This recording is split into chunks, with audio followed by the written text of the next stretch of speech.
Bonjour à tous, c'est Xiliox. On va essayer de faire le huitième scénario du cycle 8, ça s'appelle les monts de Gundabad. C'est un scénario qui est plutôt dur, hein, puisqu'il est annoncé dans le livret de quête comme étant de difficulté 8. Donc dans ce deck, il va falloir voyager dans les profondeurs de Gundabad pour essayer d'aller reforger le fléau des vers, hein, une arme légendaire, dans la première forge des nains. Donc il va falloir d'abord commencer par trouver la forge des nains, puis forger cette épée. Ça va être extrêmement dur, puisque pendant qu'on essaie de faire ça, il y a un dragon qui habite là, qui s'appelle Danir, qui va nous mettre une pression constante et nous attaquer fort très vite. Donc pour chasser des dragons en général, on prend des nains. Et moi j'ai pris mon deck d'un pied d'acier. Donc ce deck d'un pied d'acier, il était déjà plutôt fort, hein. Je vous l'avais montré dans des précédentes vidéos. Je sais pas si j'ai fait plusieurs vidéos avec. Mais de toute façon, j'ai fait un craft and play, donc je vous invite à aller voir le craft and play de ce deck si ça vous intéresse de le refaire. Il est basé sur des mécaniques de défausse et de pioche avec la Caldara et Arwen. Je vous présenterai ça dans un petit instant. Pour l'instant, on va mettre le scénario en place, ou peut-être je vous fais une présentation du deck rapidement. Ouais, je vais d'abord vous faire une présentation du deck. Allez, je vous fais ça de suite. Donc le deck nain d'Ephos Caldara, vous l'avez ici qui est complètement dévoilé si jamais vous voulez le refaire, hein. Je vous rappelle d'ailleurs que j'avais fait un craft and play sur ce deck, hein. Donc si jamais ce deck vous intéresse, je vous invite à aller voir cette vidéo qui est intéressant. Là, la combo de base, bien évidemment, elle va consister à aller chercher l'astronome d'Imladris pour trier le dessus de son paquet de sa pioche en fait, pour pouvoir en permanence avec d'un pied d'acier ici défausser les cartes que vous voulez défausser. Donc notamment les mineurs des raids de Luin qui vous permettent de les mettre en jeu sans les payer. Évidemment la cache secrète qui va vous permettre de gagner des ressources sur un héros que vous voulez. Donc ça c'est vraiment les combos de base. Mettre bien évidemment les alliés que vous voulez défausser le plus rapidement possible pour les recycler avec Caldara. Donc Caldara qui va vous permettre de les récupérer dans votre défausse et de les mettre en jeu gratuitement. Pour augmenter l'effet de Caldara, bien évidemment, on essaiera d'abord de mettre le Prince Imrail en jeu, qui vous permettra de récupérer 3 alliés au lieu de 2. Et si jamais vous avez 1 ou 2 tours pour vous mettre en place, essayez de sortir, il n'y a que Glorfindel, hein, je crois, et Joubaïr. Il y a Elfhelm aussi, donc il y a quand même 3 personnages, donc 4 cartes dans le deck. Si vous arrivez à mettre un de ces 3 personnages en jeu avec un Tan de l'épée, vous pouvez récupérer encore un allié de plus avec l'effet de Caldara, puisque vous aurez 4 héros au moment où vous déclencherez l'effet de Caldara. Toujours ce petit tricks avec Arwan, hein, qui vous permet d'avoir plus de ressources. J'ai mis une lumière elfique, normalement c'est pareil, hein, vous devriez vous arranger pour pouvoir la mettre dans votre défausse assez rapidement, ce qui vous permettra de piocher des cartes tous les tours. Voilà, après il y a plein d'effets, hein, mais je vais juste venir sur les changements importants que j'ai fait depuis le craft and play. Donc à savoir, bon, j'ai viré les 2 attachements protégés, parce que même si c'est sympa à jouer quand on veut se mesurer vraiment aux scénarios les plus durs du jeu, malheureusement la cote en mithril, son effet est trop léger, parce que même si elle va vous absorber des tonnes et des tonnes de dégâts d'archerie, sur d'un pied d'acier en fait vous n'en avez que très très rarement besoin.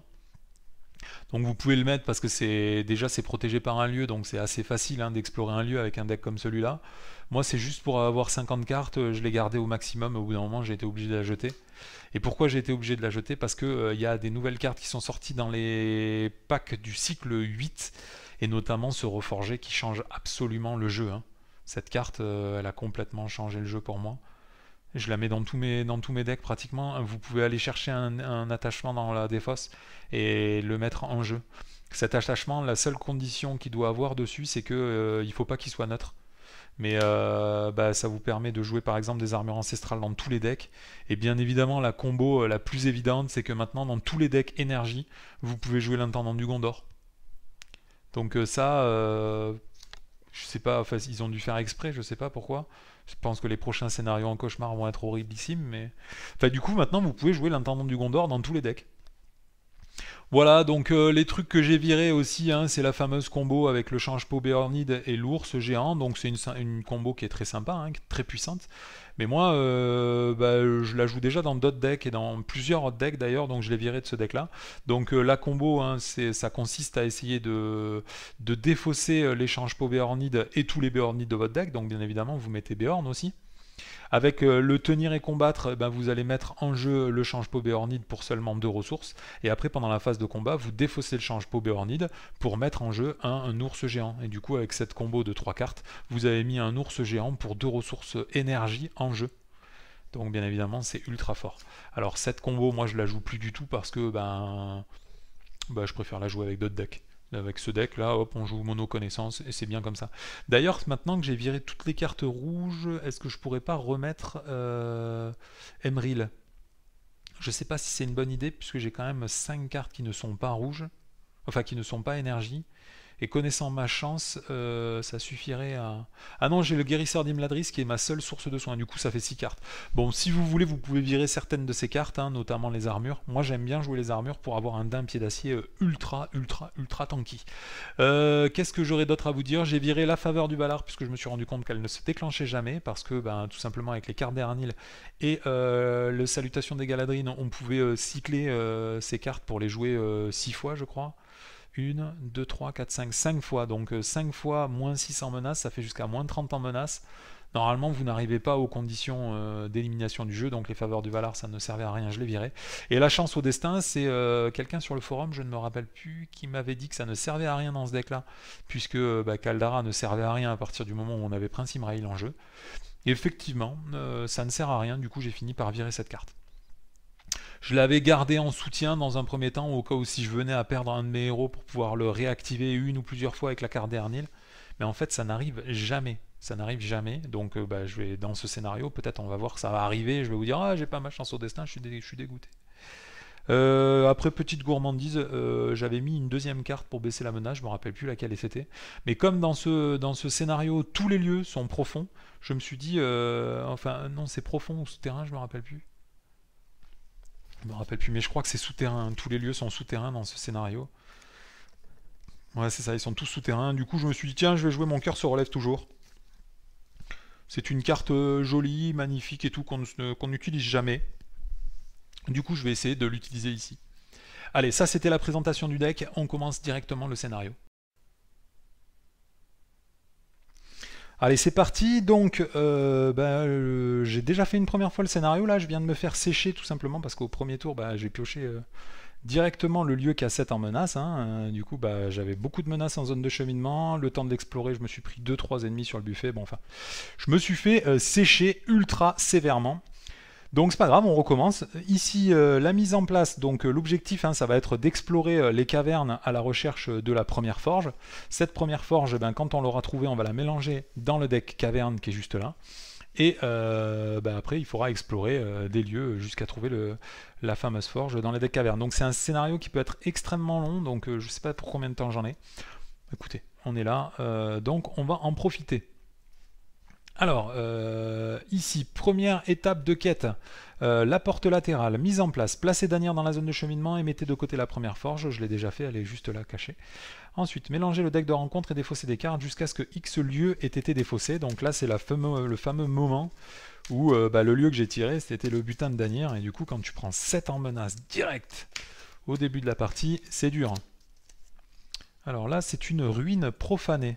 Alors, la ruine profanée, c'est un lieu qui a 2 en menace, 4 pour être exploré, il est profond, et tant qu'il y a au moins 3 cartes quêtes dans la pile de victoire, les ruines profanées ont 2 en menace. Ok, bon c'est pas si terrible que ça pour l'instant.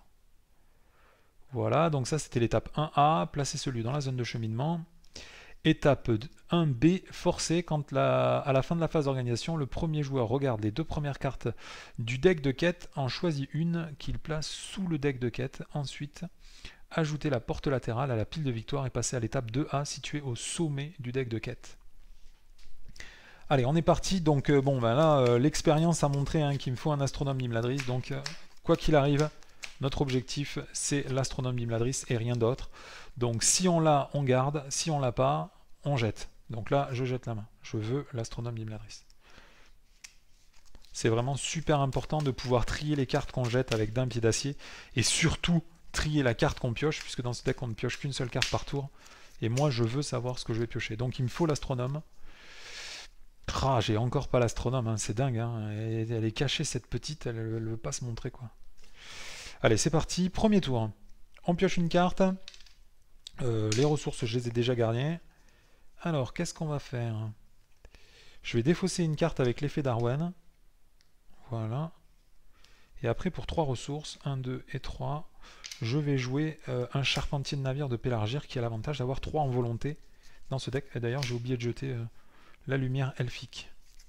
Bien, alors, fin de la phase d'organisation, on va résoudre l'effet de la porte latérale. On la met en pile de victoire. On pioche 2 cartes de ce deck. Hop. Donc ici, il y en a combien? Il y en a 6. Non, il y en a 7. Donc on va jeter 2 des 10. La deuxième. Et bon, un des 6 alors, du coup, il en reste que 6. Et la sixième. Voilà. Donc après, on n'aura plus à le faire. Hein. Bien, donc bah là, elles n'ont pas d'effet, hein, c'est normal. Et ensuite... Ah ouais, mais du coup, il y a une lumière en plein milieu de l'écran avec le zénithal. Si jamais... Ouais, mais je peux pas vous garantir que je vais rester comme ça toute la partie. Ah ouais, c'est pénible, j'avais pas pensé qu'en allumant la lumière. Parce qu'en fait, le soleil vient de se lever chez moi. Et du coup, il y a plein de lumière en plein milieu de la table. C'est assez désagréable. Mais sans la zénithale, je crois pas qu'on voyait correctement.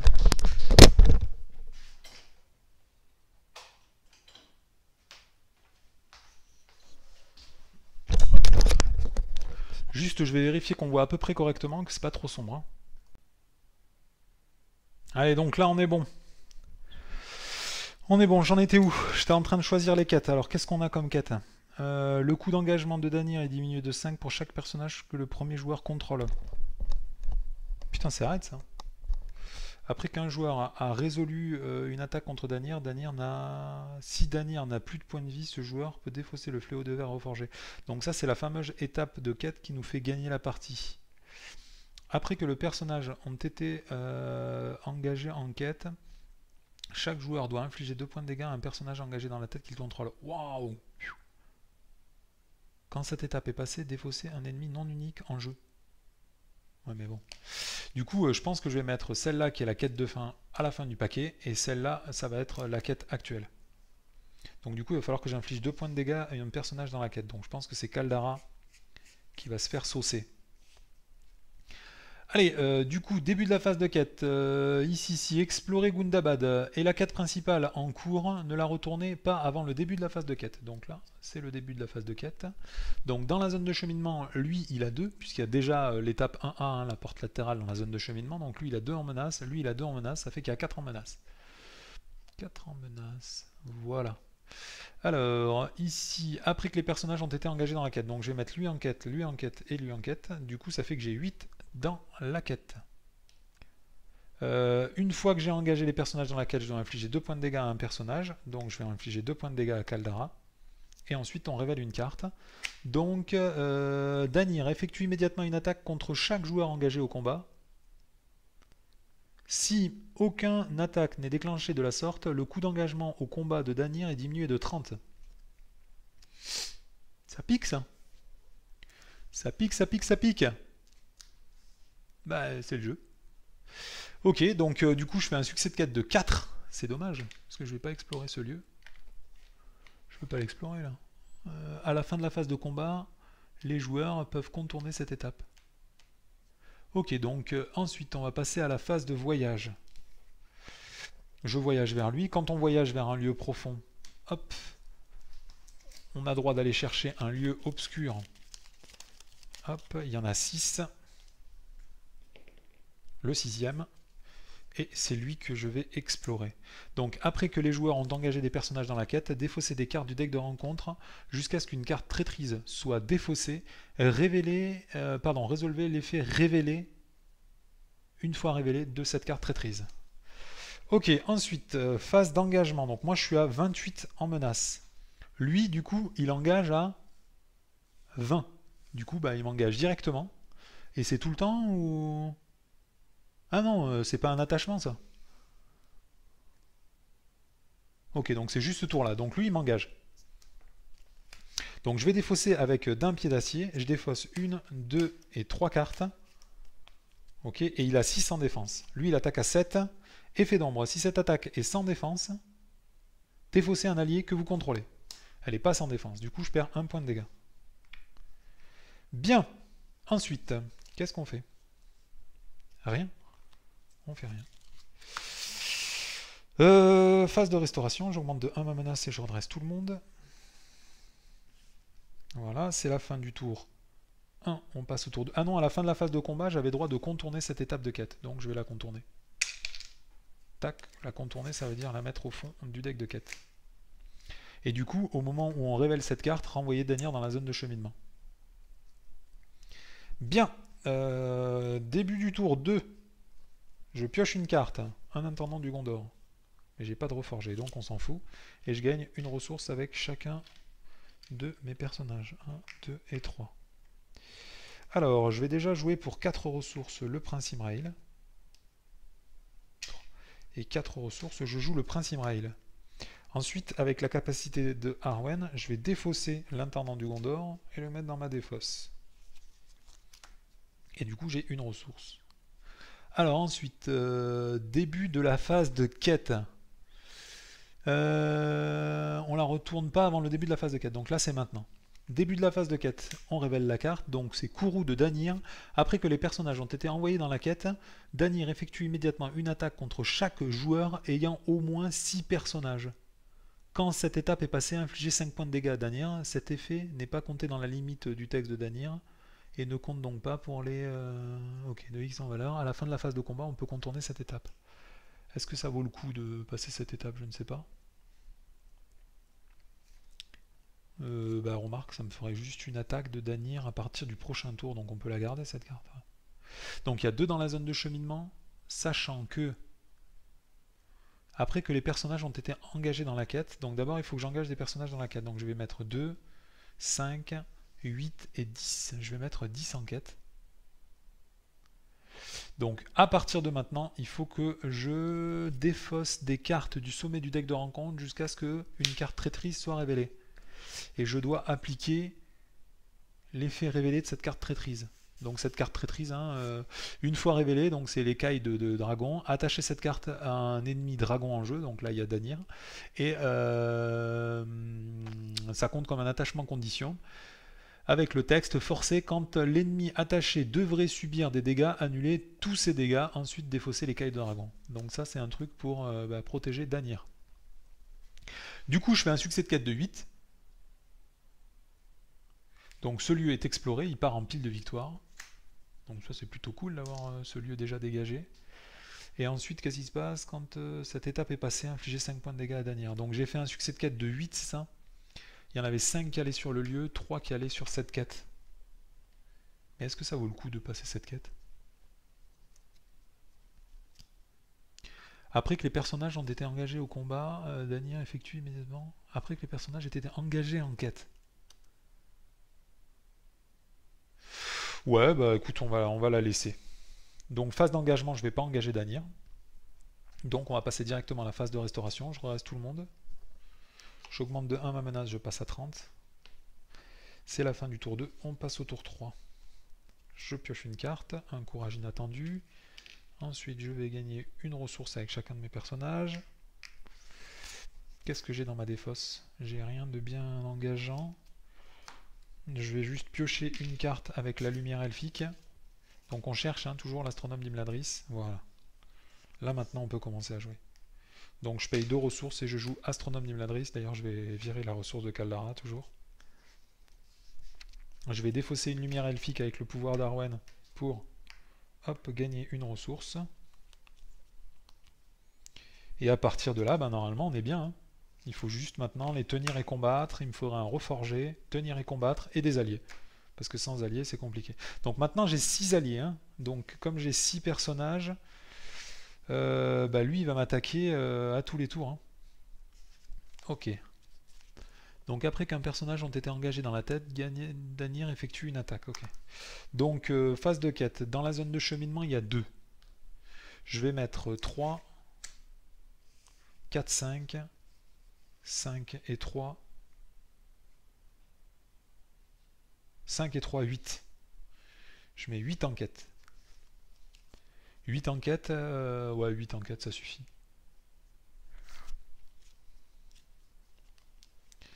Disons que j'aimerais pas passer cette étape de quête, moi je la trouve pas mal ça.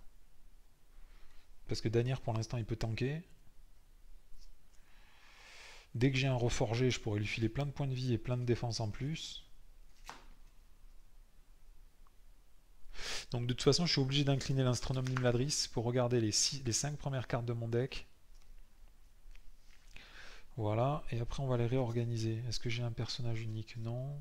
Donc ça je peux le défausser, ça je peux le défausser, et ça je peux le défausser. Au prochain tour j'aurai pioché cette carte. Hop là. Donc après que les personnages ont été engagés dans la quête, donc là c'est maintenant, hop, Danir il effectue une attaque si jamais j'ai au moins 6 personnages, c'est le cas, donc je vais défendre avec d'un pied d'acier et je vais défausser 3 cartes. Voilà, hop, et ces 3 cartes elles vont me permettre de d'avoir 6 en défense. Donc lui il attaque à 1, effet d'ombre, il gagne plus 2, donc il attaque à 9. Donc ça fait qu'il m'inflige 3 points de dégâts. Ok, ensuite, voilà, tout ça c'est fait quand cette étape est passée. Très bien. Ensuite, on révèle une carte.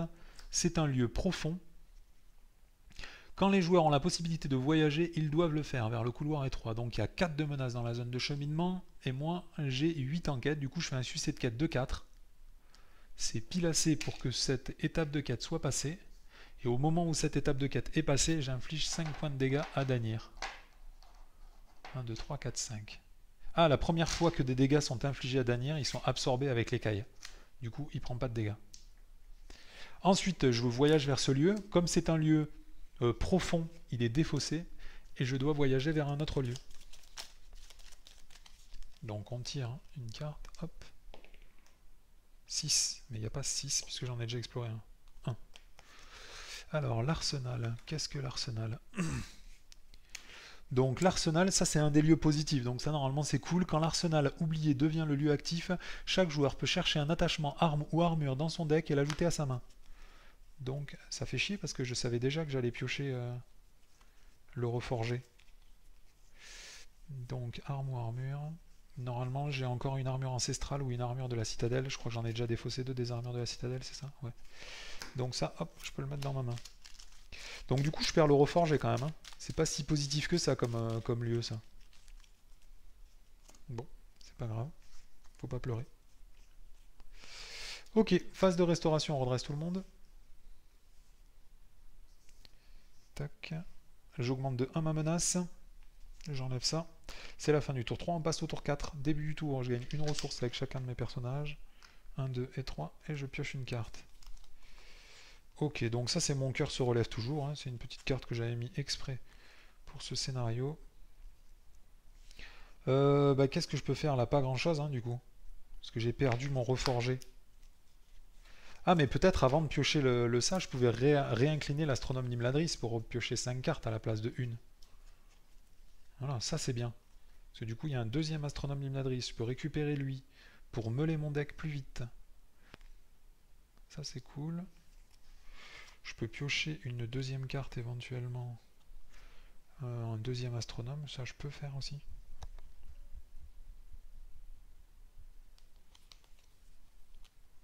Le problème c'est que je vais gagner qu'une seule ressource avec le mineur de Gigil ce tour-ci. Mais ça va me faire permettre d'avancer mon deck, donc je pense que je vais faire ça.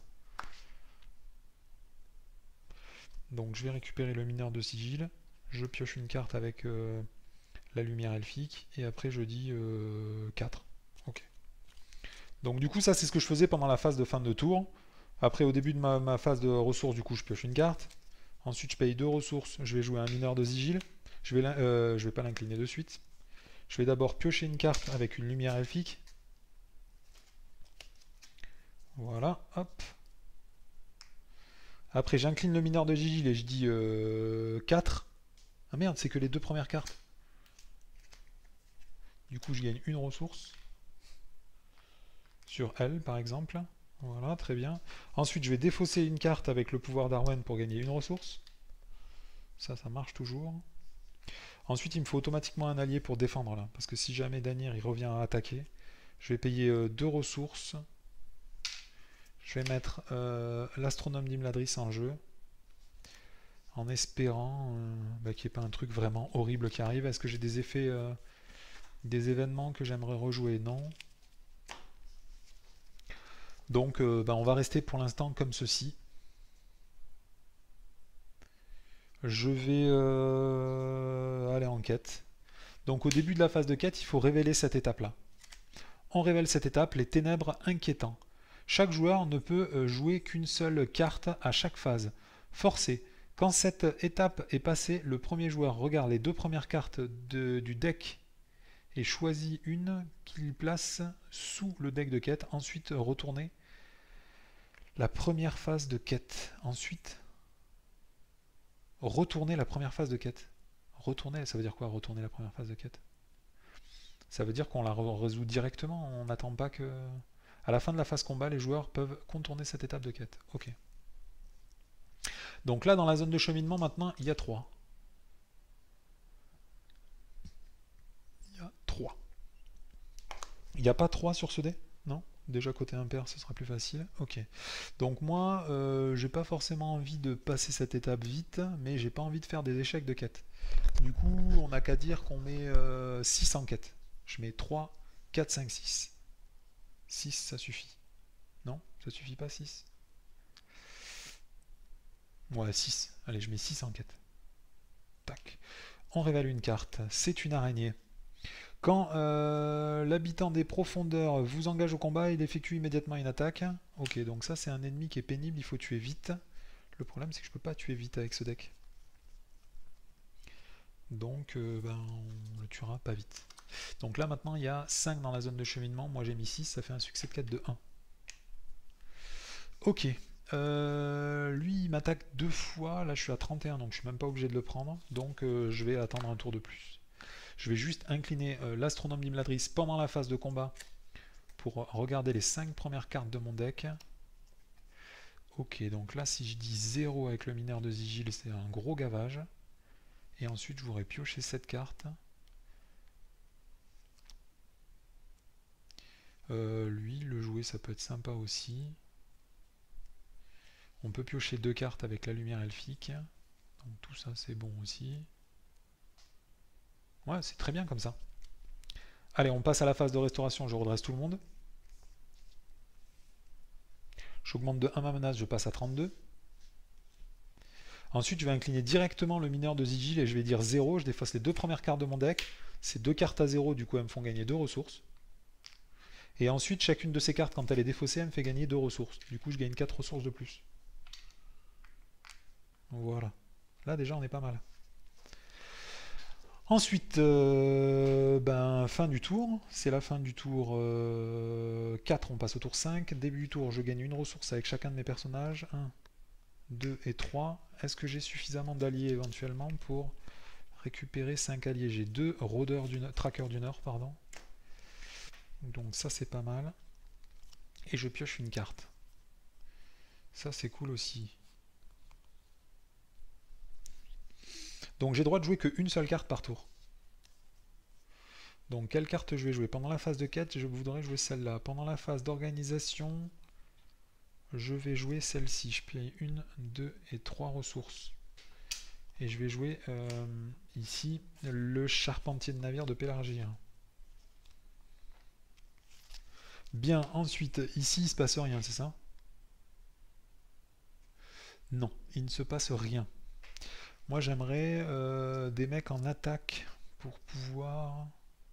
Est-ce que ça vaudrait pas le coup d'ailleurs de payer avec Caldara? Parce que j'ai l'impression que la petite, ce tour-ci, elle va y passer. Ok, phase de quête. Donc il y a 5 dans la zone de cheminement. Moi je vais mettre déjà 6. 6 et 3, 9. Je mets 9 en quête. On révèle une carte. C'est un gobelin. Un gobelin plutôt nerveux. Tant qu'il y a au moins 3 quêtes dans la pile de victoire, il gagne plus 2 en défense. Ok, donc il y a 8 en menace dans la zone de cheminement. Moi j'ai mis 9, donc je fais un succès de quête de 1.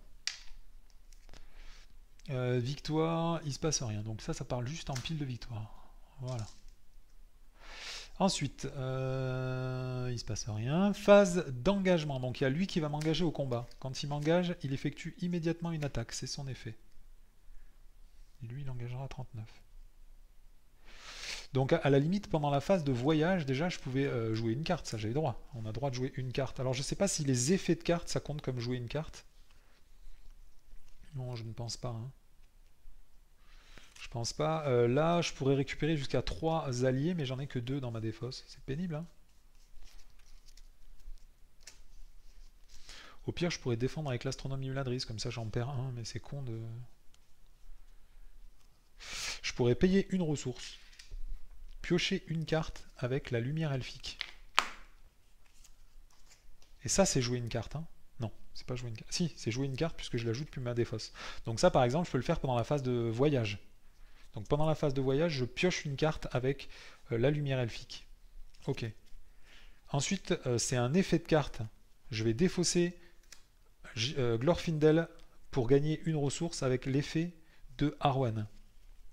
Ça, disons que c'est pendant la phase de... Pendant la phase de quoi? La phase de rencontre. Je sais pas s'il jouait des cartes. Je pense que c'est jouer que des cartes de sa main. Du coup, tout ça, je peux le faire pendant la phase de voyage. Hein. Et du coup, après, je vais défausser Caldara. Donc, quand je défausse Caldara, lui, immédiatement, il devient héros. Et pour chaque héros que j'ai en jeu connaissance, énergie, j'ai droit de choisir un allié et le mettre en jeu. Du coup, hop, je mets 3 alliés en jeu. Donc une Caldara qui me fait venir 13 ressources, c'est pas mal ça, si. Voilà, donc tout ça c'était pendant la phase de voyage. Phase de rencontre. Je vais même incliner l'astronome d'Imladris pour regarder mes 5 cartes et les trier dans l'ordre que je veux. Le Tan de l'épée, j'aimerais bien l'avoir. Ça me permettrait que Glorfindel passe au héros et je gagne encore plus de thunes. Je vais défausser 3 cartes. Tenir et combattre, j'en ai pas besoin. L'astronome d'Imladris, j'en ai assez pour l'instant.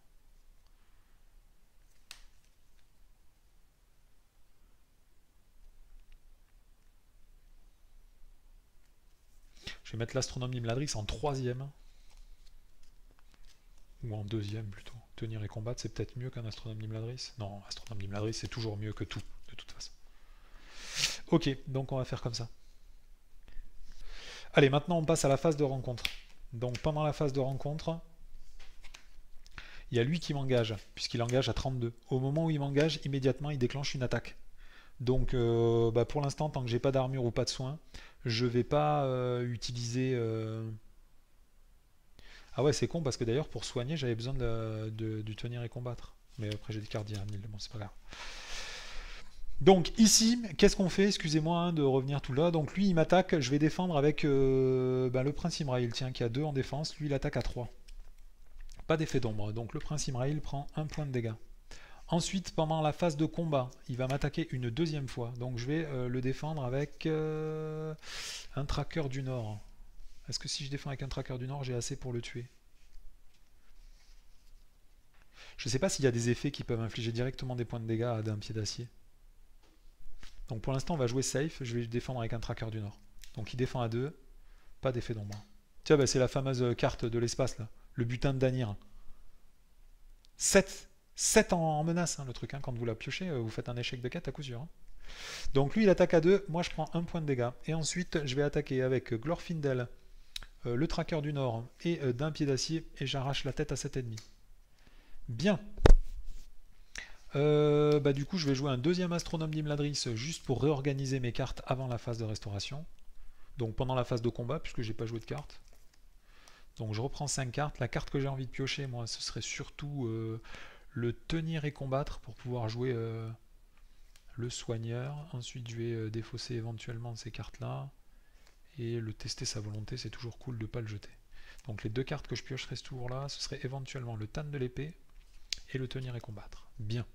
Ensuite, phase de restauration, on redresse tout le monde. J'augmente de 1 ma menace, je passe à 33. Ah ouais, il y avait le mineur de Sigil qui me permettait de défausser des cartes. J'ai oublié ça. Mais j'ai pas des cartes qui me permettraient de... Tac, on va jeter l'astronome d'Imladris au pire, c'est pas grave. Ouais. Allez, fin du tour 5, on passe au tour 6. Début du tour, je pioche une carte et je gagne une ressource avec chacun de mes personnages. 1, 2 et 3. Ensuite, je vais utiliser le mineur de Sigil. Et je vais dire 3. Voilà, hop, j'ai une carte défaussée qui vaut 3, du coup je gagne une ressource. Donc sur Arwen. Et après, comme le mineur des Redluin il est défaussé depuis le dessus de ma pioche, il vient directement en jeu sans que j'ai besoin de le jouer, c'est ça? Mettez-le en jeu. Bien, donc ça c'était la phase de ressources. Après, on passe à la phase d'organisation. Phase d'organisation, il faut que je défausse une carte pour jouer l'effet d'Arwen. Je gagne une ressource. Et après, je vais payer 2 ressources, 1 et 2 ressources, pour jouer un tenir et combattre à 2. Et je vais jouer le guérisseur d'Imladris pour 2 ressources. Bien, ensuite j'ai droit de défausser 2 cartes de ma main, 1 et 2, pour soigner 2 points de dégâts sur un personnage que je veux. Donc je vais soigner 2 points de dégâts sur ces 2 personnages. Ok. Donc là, j'ai joué, j'ai droit de jouer qu'une seule carte de toute façon. Hein. J'ai droit de jouer uniquement le tenir et combattre. C'est ça.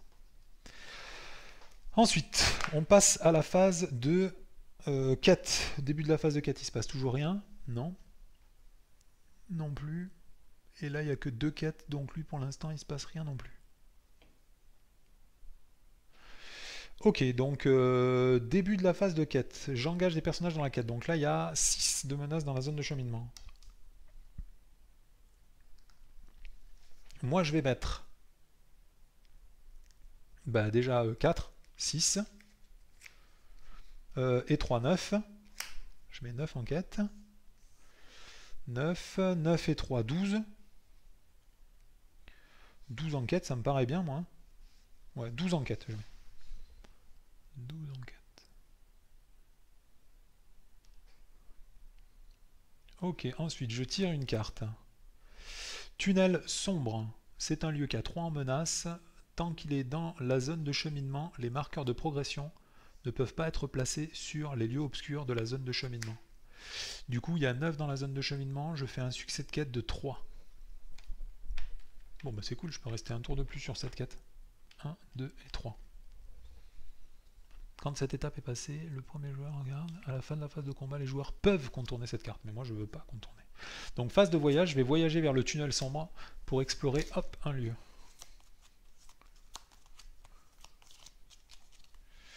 Tac, donc j'ai le premier. Alors, une antre effrayante. 4 pour être exploré. Quand l'antre effrayante devient le lieu actif, mélangez la pile de défausse et le deck rencontre et défausser des cartes du sommet du deck de rencontre jusqu'à ce que X ennemi ait été défaussé. X est le nombre de joueurs. Ok, donc il y a un joueur. Placez chaque ennemi ainsi défaussé dans la zone de cheminement. D'accord. Allez, on est parti. Donc, il faut chercher des ennemis, un troll. Bien évidemment, hein, pourquoi faire simple? Donc les trolls, ils attaquent à 6. Donc normalement, maintenant, je peux les redéfendre, hein, les trolls. Voilà. Donc ça, c'était tous les effets. Quand le troll de pierre attaque et détruit un personnage, défaussez une carte de votre main pour chaque dégât en excès. Ok. Phase... Est-ce que j'avais des cartes à jouer? Ouais. Donc pendant la phase de voyage, je vais payer 1. Et je vais piocher une carte avec la lumière elfique. Comme ça, je récupère le tan de l'épée. Est-ce que j'ai d'autres cartes à jouer? Non. Après, on va passer à la phase de rencontre. Je pense que je vais prendre un troll. Je peux le tuer le troll, il faut 12 points de dégâts.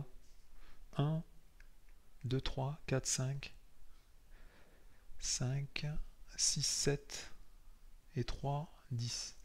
J'ai pas assez. Du coup, je vais engager que lui. Donc j'engage lui. Je vais jouer un coup d'astronome d'Imladris pour pouvoir regarder les 5 premières cartes de mon deck et les mettre dans l'ordre que je veux. Donc là, globalement, le mineur de Sigil, j'ai plus besoin de ressources, donc je peux le défausser. Lui, ça me ferait chier, mais au pire, je peux le défausser. La salutation des Galadrim, c'est cool. Lui, ça me fait beaucoup de volonté, donc je vais essayer de le garder. Donc je pense que je vais organiser ça comme ça, histoire de... Lui, il faudrait essayer de le piocher quand même. Dans le pire des cas, je jette la salutation des Galadrim. Hein. J'ai 2 cartes d'Ernil dans la main. Du coup, je peux la jouer 2 fois. Hein. Allez, on va mettre ça dans cet ordre-là. Voilà. Donc lui, il attaque à 4, je vais le défendre avec d'un pied d'acier.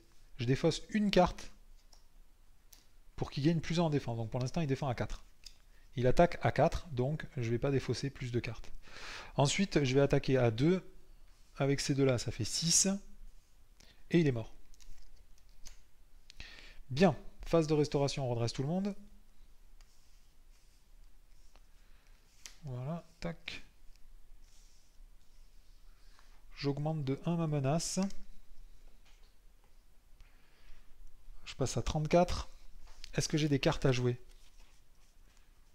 Là, j'ai déjà tout défaussé. Non, j'ai pas de cartes à jouer là. Je vais juste incliner un astronome d'Imladris. Et ça, je pouvais le faire avant la phase de restauration, puisqu'il restait juste pour trier mes cartes. Moi, la carte que je veux piocher, c'est celle-là. Et éventuellement, celle-ci. Voilà. Tac. Allez, fin du tour 6, on passe au tour 7. Début du tour, je gagne 1, 2 et 3 ressources. 1, 2 et 3 ressources. Ok, je pioche une carte. Ensuite, pour 4 ressources, je vais jouer un Tan de l'épée sur Glorfindel. Donc lui, on va le mettre là.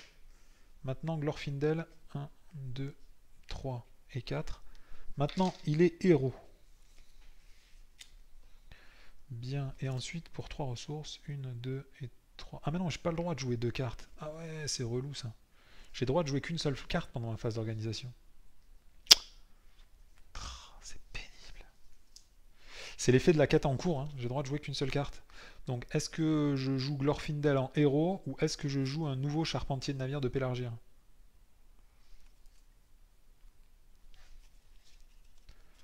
Les charpentiers de navire, de toute façon, c'est toujours plus cool. Hein. Donc, tant pis. Hop, je vais gagner une ressource de plus, et je joue un 3e charpentier de navire de Pélargir. Ils sont vraiment trop cool. Tant pis. Je peux défausser une carte, éventuellement, de ma main, pour gagner une ressource. Avec Arwen, j'en ai pas besoin. Du coup, je vais plutôt défausser pour soigner un point de dégâts sur d'un pied d'acier. C'est n'importe quel personnage, hein? Ouais, n'importe quel personnage. Ok, allez, phase de quête. Pendant la phase de quête, est-ce qu'il ne faut pas directement organiser ces cartes au cas où si Danir attaque? Si, donc je vais piocher 5 cartes. Ah, le reforgé est enfin là. Donc lui, je vais le mettre à la fin, il faut impérativement que je le garde. Dans le pire des cas, je peux défausser le contre-coup. Mais le contre-coup, si je l'ai dans la main, c'est toujours pareil aussi. Ça me permet de pas avoir à prévoir des effets d'ombre monstrueux. Allez, pour l'instant, on va préparer ça comme ça et on défendra ce qu'on devra défendre. Ah oui, de toute façon, il faudra défendre le troll. Donc je vais jeter 3 cartes. Je pense que je vais garder la situation des Galadrim. Des volontés de l'Ouest, je crois que j'en ai déjà jeté une. Ouais, j'en ai déjà... Ah non, ça c'est un tenir et combattre. Volonté de l'Ouest, j'en ai déjà jeté une. Du coup, c'est quand même con de l'acheter.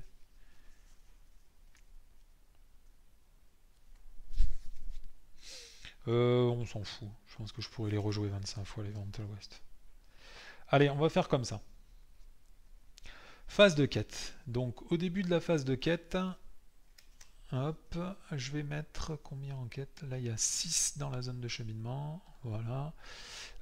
Donc, je vais mettre 9, 12, 12,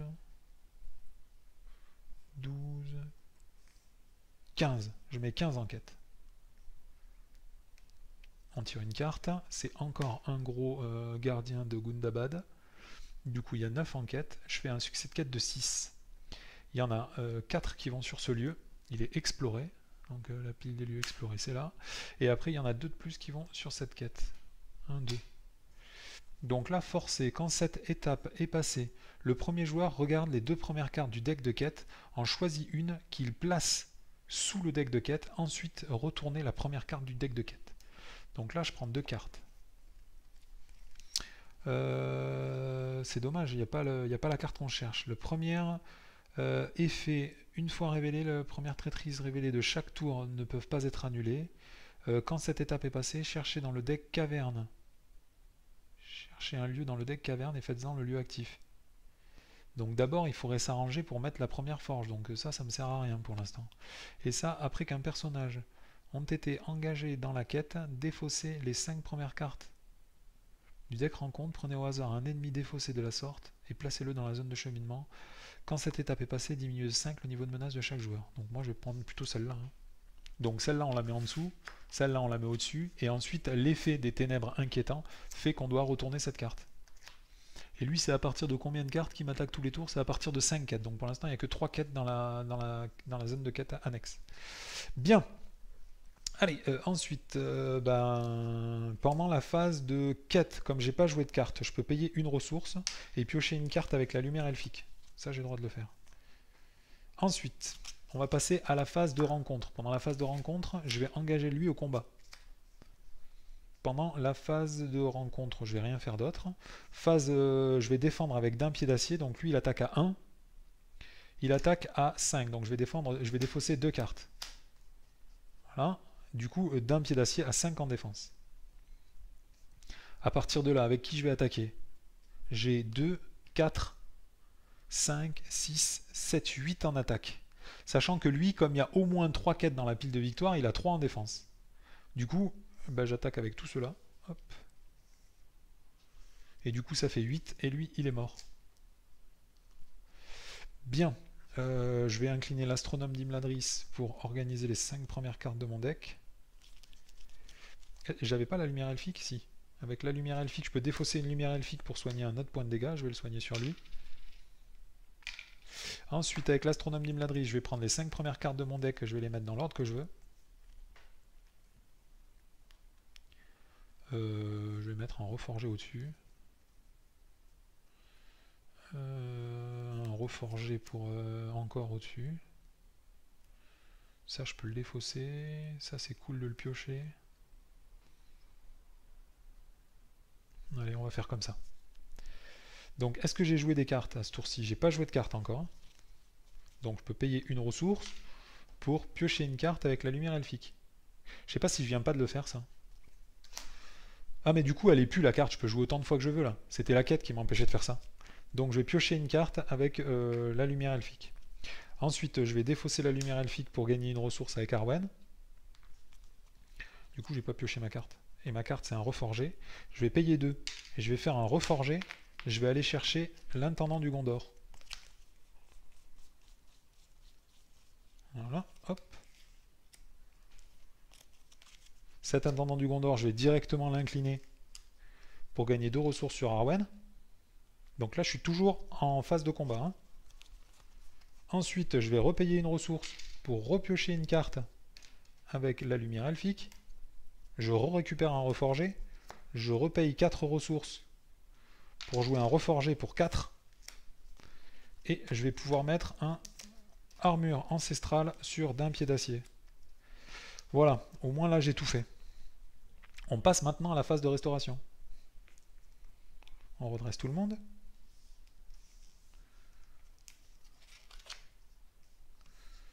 Voilà, hop.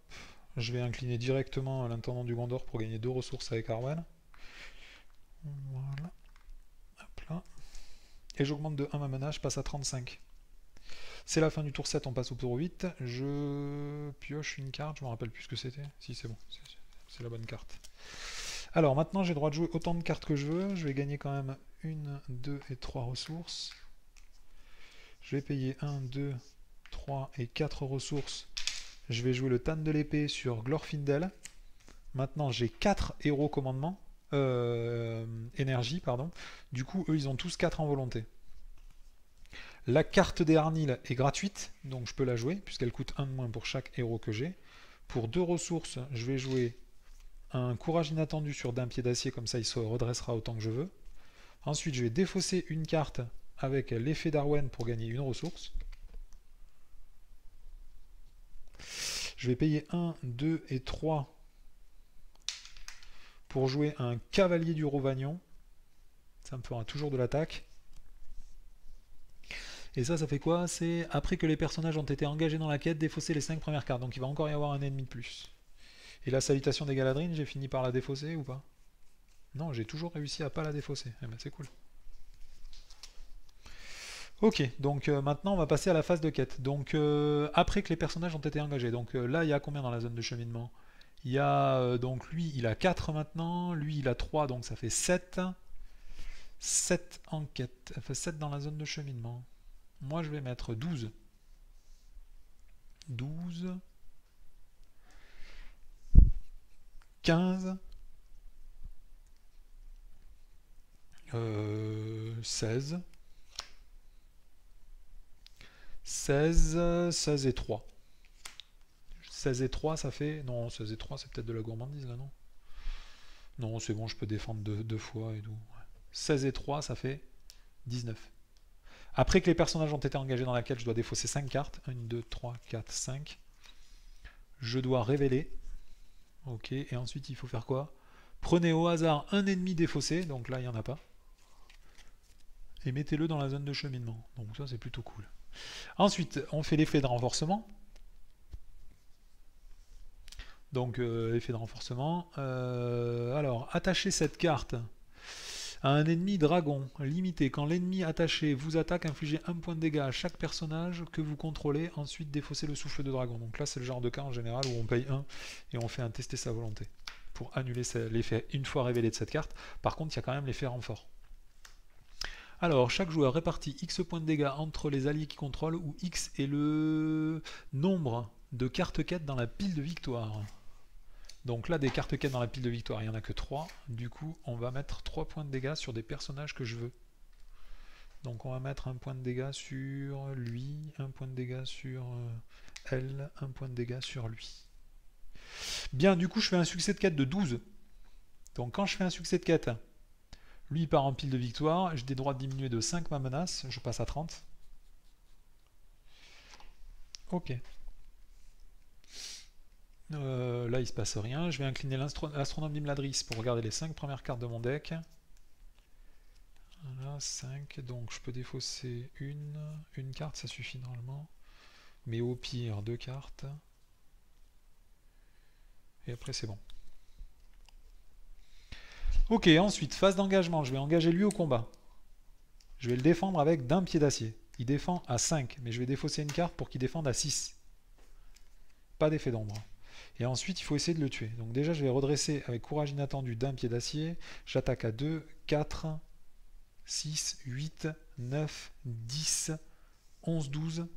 Et 12, ça suffit pour tuer le troll. Pendant la phase de combat, je vais incliner l'astronome d'Imladris pour retrier mes 5 premières cartes. Donc là, maintenant, j'ai de la thune. Je veux celle-là à piocher, éventuellement celle-ci. Et après, les 3 autres, on peut les défausser. Non, là, je pense... Ah merde, j'ai plus de thune du tout, j'ai tout bouffé. Oh là là là là, qu'est-ce qui s'est passé? J'ai mangé tout mon argent. Donc du coup, je pourrais peut-être pas faire des tonnes de trucs. 1, 2, 3, 4, 5, 6, 7. J'ai 7 ressources. Il faudrait que je récupère... Ouais, donc je vais pas piocher 200 cartes au prochain tour. Je vais en piocher qu'une. Donc je vais piocher que celle-ci, je pense. Peut-être 2, on verra. Voilà, donc tout ça, c'est la phase de combat. Phase de restauration, on redresse tout le monde. Hop. Hop, hop. Mince, j'ai plus de sous. Du coup, je ne peux pas... Voilà, j'augmente de 1 ma menace. Donc là, on est toujours dans la phase de restauration. Hein, ok. Donc je peux incliner l'intendant du Gondor pour gagner 2 ressources. Je peux payer une ressource pour jouer la lumière elfique en piochant une carte. Je défausse une carte avec l'effet de lui pour soigner un point de dégâts sur le Prince Imrail. Ok. Et ensuite, c'est la fin du tour. C'est la fin du tour 8, on passe au tour 9. Début du tour, je pioche une carte. Je gagne une ressource avec chacun de mes personnages. 1, 1 et 1. Il faudrait défausser. Donc déjà, je vais payer une ressource pour jouer une tombe naine. Et je vais récupérer un tester sa volonté. Voilà.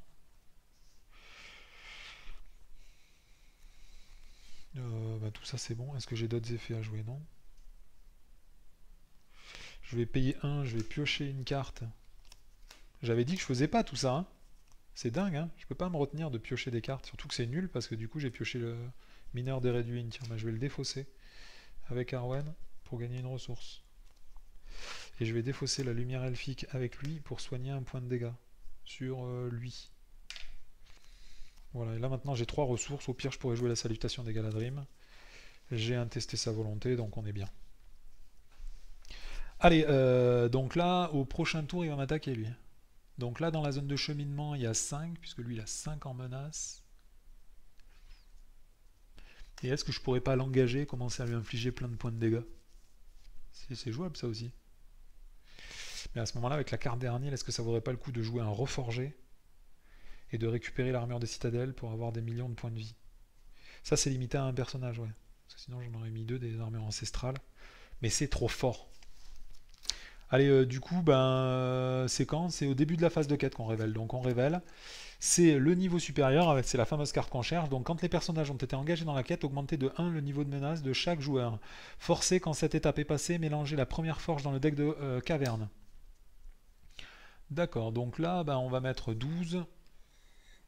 12, ça suffit normalement, non? Même s'il y a la carte à 7... non, s'il y a la carte à 7, ça passe pas. Donc je vais mettre 15. Ouais, je mets 15 en quête. 15 en quête. Hop là. On révèle une carte, c'est encore une araignée.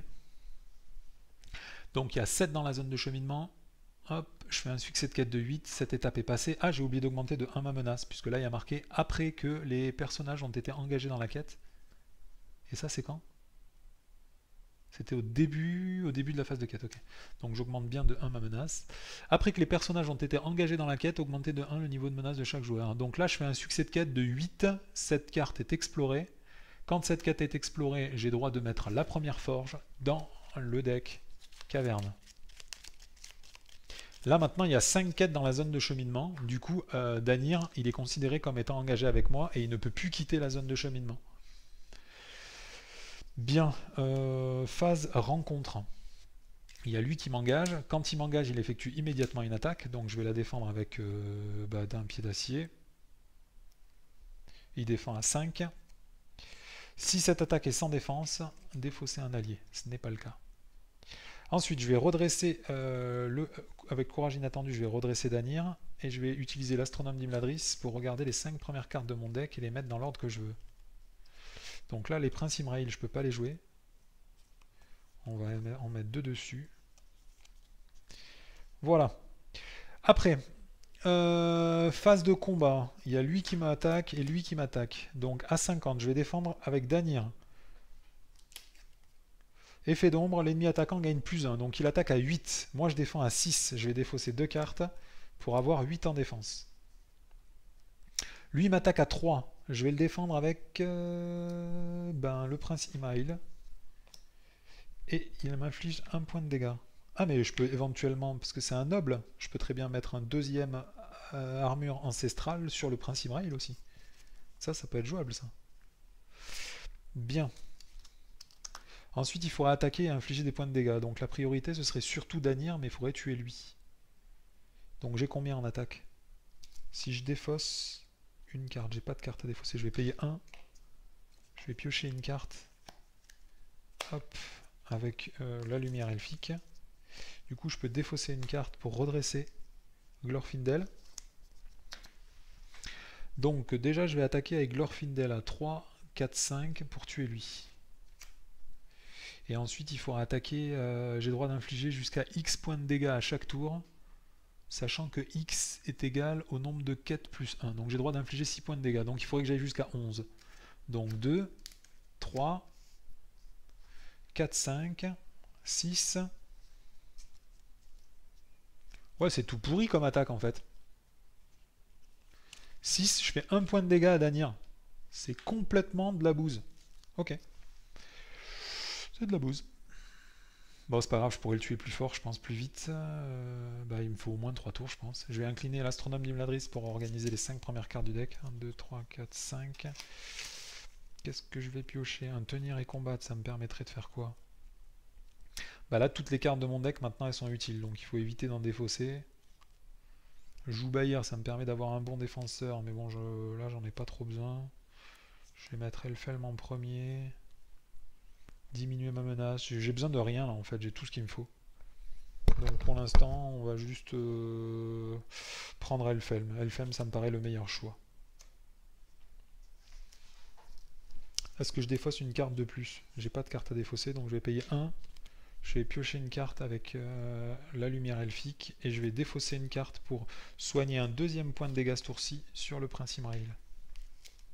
Allez, maintenant, phase de restauration, on redresse tout le monde. J'augmente de 1 ma menace, je passe à 33.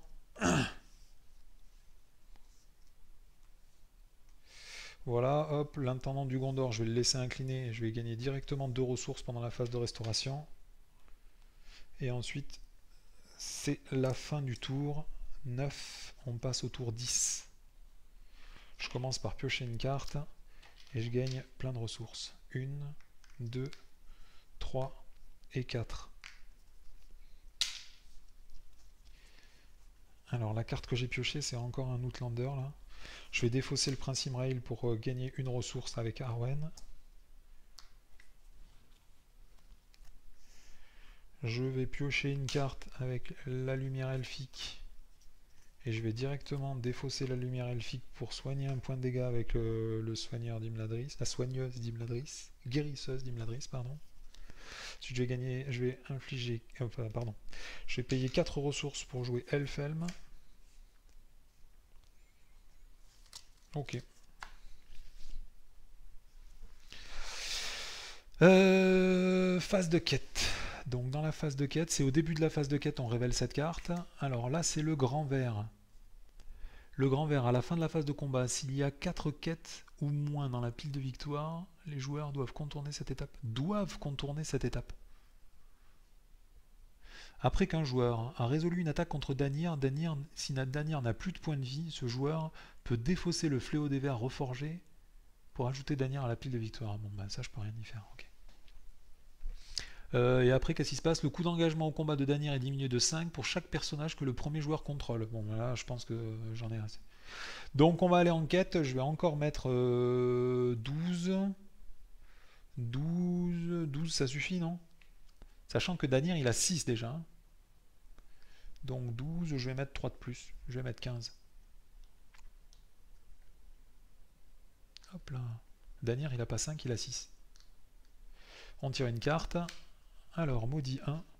Alors, comme j'ai Elfelm, je ne fais pas le maudit 1. Une fois révélé, chaque joueur doit choisir entre soit augmenter de 1 son niveau de menace pour chaque personnage engagé dans la quête qu'il contrôle, soit défausser un personnage engagé dans la quête qu'il contrôle. J'ai pas trop envie de me séparer de mes personnages, mais j'ai un tenir et combattre, non? Donc je vais faire un tester sa volonté, de toute façon c'est pas la peine de passer 2 heures à en discuter. Puisque de toute façon je peux, avec la carte des Arnil, je peux jouer une tombe naine, toujours pendant la phase de renforcement là. Je peux jouer une tombe naine depuis ma pioche, depuis ma défausse. Elle est où la tombe naine? Elle est là.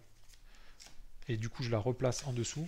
Au moment où je joue la tombe naine, j'ai le droit de récupérer une carte énergie de ma défausse et la mettre dans ma main. Donc je fais ça. Donc là on est toujours pendant l'étape de renforcement de la phase de quête. Et du coup je fais un succès de quête de 9, mais je peux rien y faire de spécial.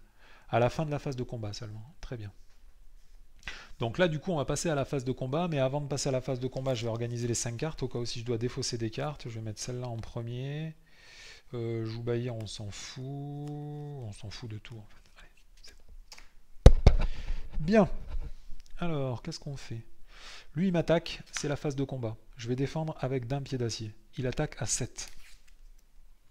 L'ennemi attaquant gagne plus 1, plus 2 si Danir est engagé au combat avec vous. Donc lui, il attaque à 9. Mais attends, il n'est pas engagé au combat. Ah si, il est considéré comme étant engagé au combat avec tout le monde, c'est ça? Ouais. Du coup, il attaque à 9. Moi, je défends à 5. Je vais défausser 1, 2 et 3 cartes. Et du coup, je défends à 8. Du coup, je prends 1 point de dégâts. Et comme j'ai défaussé une tombe naine ici, j'ai droit de gagner 2 ressources sur Arwen. 1 et 2. Ensuite, j'ai droit d'attaquer. Donc là, j'ai suffisamment d'attaquants, je pense. 2, 3, 4, 5, 6, 7, 8, 9, 10, 11, 12. J'ai 12 en attaque, je peux lui faire jusqu'à 12, il a 5 en défense, je peux lui faire 7 points de dégâts, mais comme il n'y a que 5 quêtes dans la zone de cheminement, je n'ai le droit de lui faire que 6 points de dégâts. Donc 1, 2.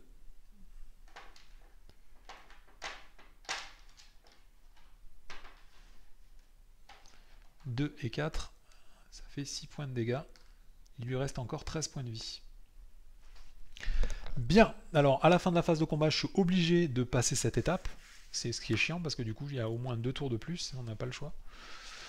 Après, bah là, une fois révélé, on doit repartir dernière dans la zone de cheminement, mais là c'est le cas. J'ai plus qu'une carte dans ma pioche, donc de toute façon, je peux rien y faire. Donc tout ça, c'est bon. Cette carte, j'ai oublié, mais il faut la placer dans la pile de défausse. Ok, est-ce que je peux défausser une carte de ma main pour soigner un point de vie? Ouais, je peux le faire, donc je vais payer 1, je vais piocher une carte. Donc là, on est quoi? On est à la fin de la phase de combat. Je pioche une carte avec la lumière elfique. Et je vais défausser cette carte avec la guérisseuse d'Imladris pour re-soigner un point de vie sur d'un. Est-ce que ça sert de faire autre chose? Pour l'instant non. Donc on va passer à la phase de restauration. Je redresse tout le monde. J'augmente de 1 ma menace, je passe à 34. Je gagne 2 ressources en inclinant directement l'intendant du Gondor. Est-ce que pendant la phase de restauration, donc là j'ai utilisé tous mes effets, je peux plus rien défausser. Qu'est-ce que je fais? Je paye 3, 1, 2 et 3. Non, ça sert à rien. Le problème c'est que j'ai plus de cartes à défausser là. Donc je vais quand même recycler mon deck, tant pis. Je vais payer 3 et je vais faire une salutation des Galadrim. Je diminue de 6 ma menace, je passe à 28. Non, je vais attendre un tour, je suis pas pressé. Début du tour. 11. Je gagne une ressource avec tout le monde. 1, 2 et 3. Donc là, par contre, je peux pas piocher. Donc c'est vrai que c'est con de pas piocher. Mais j'ai pas de carte d'Ernil. Donc je vais mettre la carte d'Ernil gratos en jeu. Je peux éventuellement repayer 3 pour, avec la carte d'Ernil, jouer la salutation des Galadrines. Et je la remets en dessous de ma pioche. Donc je passe à 22 de menace. 22 de menace. Ensuite, qu'est-ce que je peux faire? J'ai pas besoin de soins. Bah, j'ai besoin de rien du tout en fait. Est-ce que je recycle pas de suite mon deck là? Parce que de toute façon, j'ai que des bonnes cartes. Je peux faire face à tout là normalement. Donc on va juste payer 1. Je vais jouer une tombe naine. Je vais récupérer une volonté de l'Ouest. Voilà, je paye 1. Est-ce que ça vaudrait pas le coup d'abord? Non, je vais attendre un tour avant de faire tout ça. Non, je vais attendre la fin du tour. On va déjà attendre parce que si jamais il y a un tester sa volonté qui peut partir, autant en remettre un dans le deck de rencontre. Alors au début de la phase de quête, il faut révéler cette étape. Voilà, donc là c'est poursuite imminente, forcée. Après que les personnages ont été engagés dans la quête, chaque joueur doit infliger 2 points de dégâts à un personnage engagé dans la quête qu'il contrôle. Forcé, quand cette étape est passée, défausser un ennemi non unique en jeu. D'accord. Bon bah du coup je peux rien y faire. Donc là Danir, il a 6 en menace, donc moi je vais toujours remettre 15. Mais ça sert à rien de mettre 15, je pense que je vais mettre que 12. Hop. On révèle une carte. Un lieu profond qui a 2 en menace, qui ne peut pas être... C'est quoi? Tant qu'il y a au moins 3 quêtes dans la pile de victoire, la ruine profanée a plus de enquêtes. Donc il y a 10 enquêtes, donc je fais un succès de quête de 2. Ah ouais, c'est con, du coup j'explore pas ce truc là. Mais quelle chèvre, j'aurais tellement dû mettre plus. Je pensais pas qu'il y aurait un lieu à 4 en fait qui arrive. Non mais à la fin de la phase de combat je peux contourner ce lieu donc on s'en fout. Après c'est con parce que je vais peut-être avoir du mal pour tuer Danir, je peux lui infliger 7 points de dégâts par tour. Donc j'ai oublié mais pendant la phase de quête il fallait que j'inflige 2 points de dégâts à un personnage engagé dans la quête. Donc je vais infliger ces 2 points de dégâts à un charpentier de navire de Pélargir. Ensuite phase de voyage, je vais voyager vers ce lieu. Quand on voyage vers un lieu profond, hop, on mélange.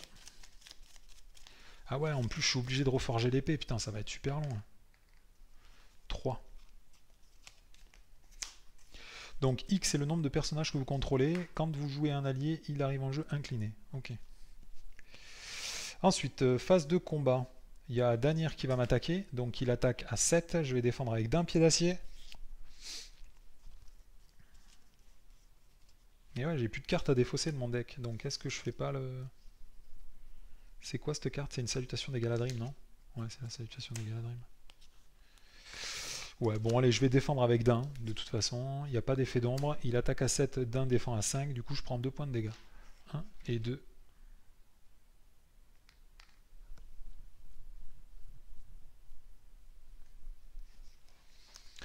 Et après, j'attaque. Hein. Normalement, j'ai assez d'attaque.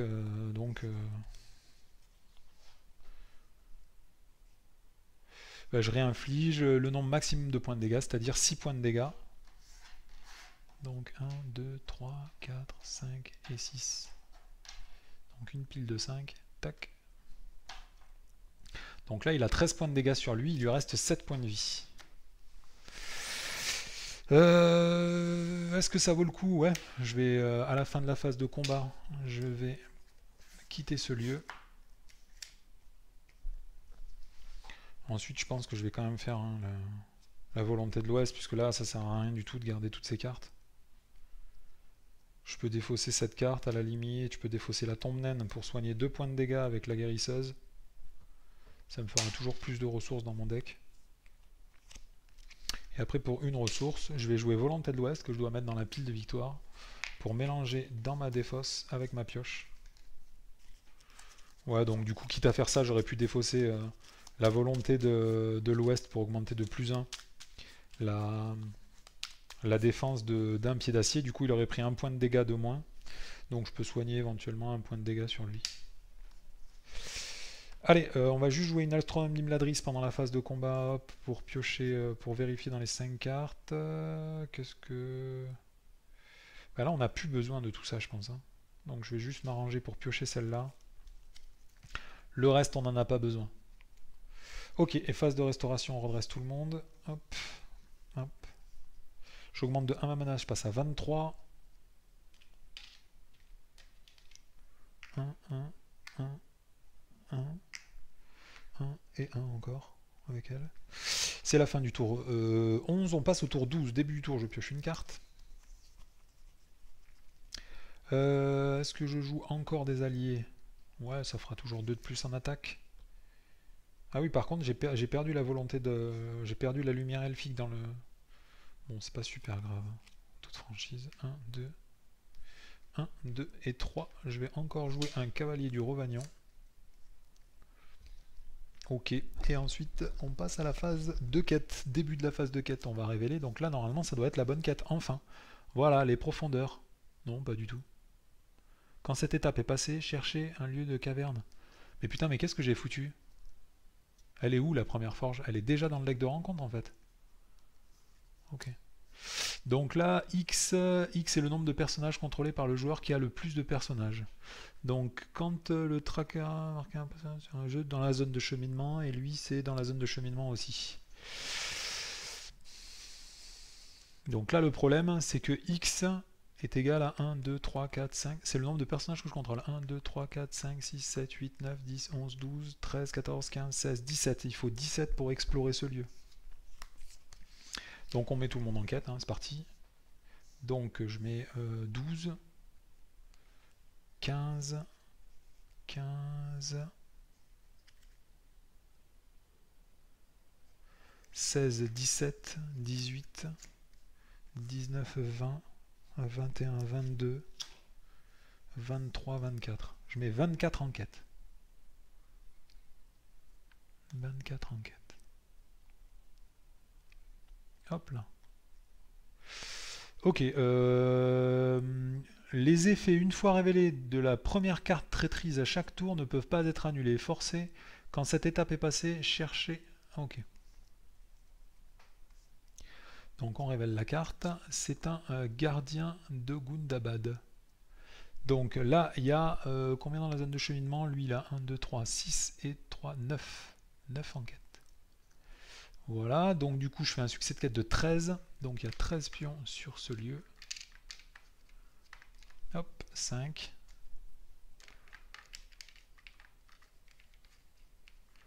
2, 3, 4, 5. Et 1, 2, 3. Ok. Ensuite, phase de combat. Alors, il y a lui. Je suis pas obligé de l'engager, lui. Hein. Non. Mais après, est-ce que je pourrais infliger des dégâts? Non. Non, non, non. Du coup, bah, je vais pas l'engager. Je le laisse dans la zone de cheminement, lui.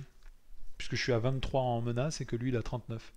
Donc, Danir, je le défends avec d'un pied d'acier.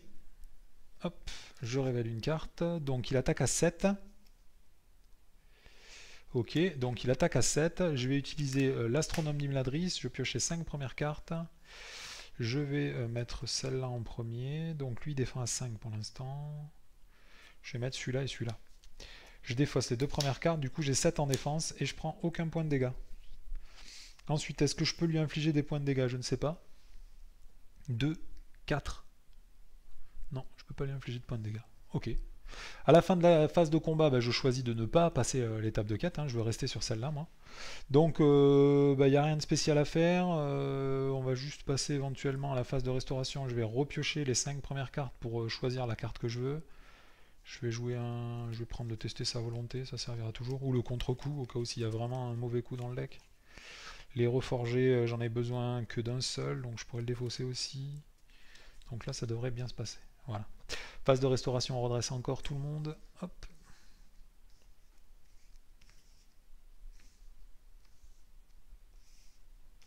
J'augmente de 1 ma menace, je passe à 24. Je gagne 2 ressources grâce à l'intendant du Gondor. Et ensuite, c'est la fin du tour 12, on passe au tour 13. Je gagne une et une ressource. Je pioche une carte. Donc là, j'ai rien à jouer. J'ai un contre-coup, une tombe naine et un tester sa volonté. Autant dire que normalement, il ne doit pas pouvoir m'arriver grand-chose. Hein. Phase de quête. Donc il faut remettre plein. Donc je vais remettre 15, 16, 17, 17, 17, 18, 19, 20, 21, 22. Ouais, je vais mettre 22. De toute façon, quand j'aurai le fléau des vers, je pourrai le tuer en un tour, je pense bien. Donc je mets 22 en quête.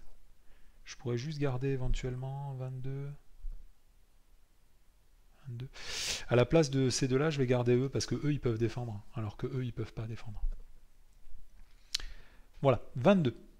Dans la zone de cheminement, lui il y a toujours 5 quêtes dans la pile de victoire, du coup il a toujours 6 et lui il a 3, ça fait qu'on est à 9. On tire une carte, c'est un lieu profond. Quand un joueur a la possibilité de voyager vers ce lieu, ils doivent le faire. Du coup il y a 11 dans la zone de cheminement. 11 dans la zone de cheminement. Du coup je fais un succès de quête de 11. Donc lui, j'ai combien d'alliés? 1, 2, 3, 4, 5, 6, 7, 8, 9, 10, 11, 12, 13, 14, 15, 16, 17. Il me fallait 17 pour passer ce lieu. J'ai déjà 13 pions. Du coup, il faut 4 pour explorer ce lieu. Donc ce lieu est exploré. Hop, on peut les mettre là, les pions. Ce lieu est exploré, il bifurque en pile de victoire. Ensuite, il me reste 7 pions. Donc du coup, je peux explorer cette quête. Quand cette quête est passée, cherchez dans un lieu, dans le lieu caverne, et faites-en le lieu actif. Du coup, je vais aller chercher la première forge. La première forge devient le lieu actif. Voilà. Quand la première forge devient le lieu actif, inclinez le héros auquel il est attaché, le fléau des vers. Ce héros ne peut pas se redresser tant que la première forge est le lieu actif. Donc il était déjà incliné, donc ça, il n'y a pas de problème. Réponse, quand la première forge est explorée, retournez le fléau actif côté reforgé visible et attachez-le à n'importe quel héros. Donc ça, c'est bien. Ok, allez, bah du coup, tout ça, c'est bon. Là, c'est que la phase de quête, donc on va passer à la phase de combat. Je ne vais pas engager lui encore.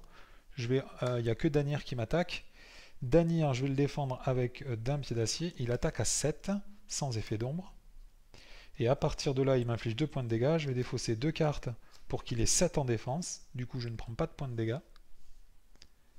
Phase de restauration, je vais juste retrier mes cartes pour savoir la carte que je veux piocher. Donc, moi, je veux piocher celle-là. Les 3 autres, on peut les défausser. Donc, tout ça, c'est bon. Hop là. Ok. Phase de restauration, on redresse tout le monde.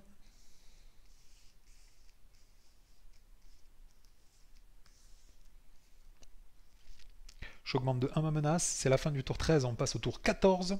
Je pioche une carte et je gagne une ressource avec chacun de mes personnages. 1, 1, 1 et 1. Alors, début du tour, je pioche une carte. Non, j'ai déjà pioché ma carte. C'était un tester sa volonté. Du coup, j'ai rien à faire de spécial pendant mon tour. Pardon, excusez-moi. Il a un petit chat dans la gorge. Donc, phase de quête. Début de la phase de quête, on révèle cette carte-là. Donc, cette carte-là, c'est quoi? C'est le grand vert. Merde, alors la carte qu'il me faut, c'est encore la dernière. Ah non, c'est celle-là. Le grand vert, le coût d'engagement de Danir est diminué de 5 pour chaque personnage que vous contrôlez. Réponse, après qu'un joueur a résolu une attaque contre Danir, si Danir n'a plus de points de vie, ce joueur peut défausser le fléau de verre reforgé qu'il contrôle après qu'un joueur a résolu une attaque contre Danir. Ok. Donc là, normalement, ça devrait passer ce tour-ci. Il faut juste que j'arrive à attaquer à plein. Donc, il y a combien dans la zone de cheminement? 1, 2, 3, 4, 5, 6, 7, 10, 12. Il y a 12 dans la zone de cheminement. Plus une carte. Donc déjà, je mets 12. 12, il me faut explorer le lieu de façon sûre. Donc je vais mettre 8. Donc 3, 6. Je peux mettre ces deux-là. Et celui-là. Tac. Non, je suis pas obligé de mettre cela. 2 de plus. Donc j'ai droit de mettre un marqueur de progression sur un lieu dans la zone de cheminement. Je vais mettre le tracker du nord, comme ça c'est pareil. Comme ça ce lieu il est directement exploré. Il se passe rien quand il est exploré, il dégage, c'est tout. Donc du coup dans la zone de cheminement, enfin moi en volonté j'ai 12, 15, 18, 19, 20, 21. J'ai 21. 21. On tire une carte, c'est un troll. Bah là du coup il y a... Je sais plus, là j'avais dit 6 c'est ça? Non il y a 7, 10, 13. Il y a 13 en zone de cheminement. Je fais un succès de quête de 8. Ce lieu est exploré, il part en pile de victoire, mais il y a marqué que quand... Ah mais non, j'ai 3 de moins. Oh. J'ai 3 de moins puisque elle, j'ai pas le droit de la redresser. Elle reste inclinée tout le temps. Du coup ça fait combien? Ça fait 18. Donc je fais un succès de quête de 5. Non mais ça passe quand même, ça change rien. Donc quand la forge est explorée... Retournez le fléau des vers côté reforgé, face visible et attachez-le à un personnage que vous voulez. Donc j'attache le fléau des vers à d'un pied d'acier. Voilà. Hop. Ou même au prince Imraïl, tiens. Voilà le prince Imraïl. Ensuite, tout ça, il se passe rien. Tout ça, il se passe rien. Ensuite, phase d'engagement, bah, j'engage personne. Il n'y a que Danir qui va m'attaquer. Danir, il m'attaque, je défends avec d'un pied d'acier. Je défausse 2 cartes et 2. Hop, celui-là il vient en jeu puisque je le défausse depuis le dessus de ma bibliothèque. Danir défend à 7. D'un pardon défend à 7. Lui il attaque à 9. Mais je peux payer une ressource pour jouer un coup précipité. Et du coup j'annule l'effet d'ombre. Je paye 1. Je joue une tombe naine. Et je récupère le coup précipité dans ma main. Ensuite j'ai droit d'attaquer. Donc, lui, je vais l'attaquer avec le prince Imraïl. Le prince Imraïl, il a 1, 2, 3, 4, 5, 6. Grâce au fléau des vers, il gagne plus 6 en attaque, donc il attaque à 8. 8 plus 9, 10, 11, 12, 13. 13, ça devrait suffire, non? Il a 5 en défense, du coup il prend 8 points de dégâts. Il a droit de prendre 1, 2, 3, 4, 5, 6, 7 points de dégâts. Donc je lui mets 7 points de dégâts. Donc comme il est indestructible, il ne meurt pas directement. 6 et un 7. 1, 2. Ouh, ça fait pile 20. Ok, pile 20 points de dégâts. Donc il n'a plus de points de vie. Et il est marqué sur la quête. À la fin de la phase de combat... non, c'est pas là. Après qu'un joueur a résolu une attaque contre Danir, si Danir n'a plus de points de vie, ce joueur peut défausser le fléau des vers reforgé. Donc je le défausse. Voilà. Qu'il contrôle pour ajouter Danir à la pile de victoire. Ensuite, les joueurs ont gagné la partie. Donc lui, il dégage en pile de victoire. Et Danir est tué. Voilà qui met fin à ce scénario. Donc comme je m'y attendais, c'est un scénario extrêmement long, hein. 14 tours j'ai mis pour le faire, avec un deck qui est quand même plutôt rapide normalement. 1h12 de vidéo, hein, parce qu'en plus j'ai joué plutôt vite. Bah, comme je m'y attendais, c'est un scénario qui est vraiment épique, hein. Il va falloir voyager des tonnes de lieux, il va falloir faire des tonnes de quêtes, hein. Puisque là, vous ne voyez peut-être pas, mais il y a quand même 7 quêtes dans la pile de victoire. J'ai exploré pratiquement tous les lieux profonds. J'ai brassé une fois entière le deck. Enfin, il y a vraiment eu beaucoup d'effets. Voilà, donc moi je vous conseille de jouer ce deck, hein, le deck d'un pied d'acier là, c'est vraiment une mécanique qui est géniale. Après, faut aimer, hein, comme vous le voyez, aimer les grosses mécaniques avec plein de combos, piocher plein de cartes, défausser plein de cartes. Voilà, bah écoutez, ça m'a fait plaisir de faire ce scénario. Je m'étais rendu compte que je ne l'avais pas fait, hein, en regardant une des vidéos de FMP The Mad là, ce week-end. Je me suis rendu compte que ce scénario, je ne l'avais pas fait, je sais pas pourquoi. Donc, bah du coup, j'en profite pour ressortir mon deck d'un pied d'acier qui est vraiment un gros tueur de dragon, hein. Vous vous rendez compte, dès le début de la partie, j'ai pu tanker au premier tour des très grosses attaques sans sacrifier d'ennemis à aucun moment. C'était plutôt festif. Et je me suis rendu compte que j'ai pas fait un état des lieux du score à la fin de la partie. Donc pour ceux que ça intéresse, j'étais au 14e tour, donc j'en ai joué 13. Donc j'avais 130 points et j'étais à 25 de menace, donc ça fait 130, ça fait 155 points, sachant que j'avais aucun point de dégâts sur mes héros. Il faut être quand même conscient que si on veut, hein, donc 155 points, c'est mon score pour ce scénario-là que j'ai filmé devant vous.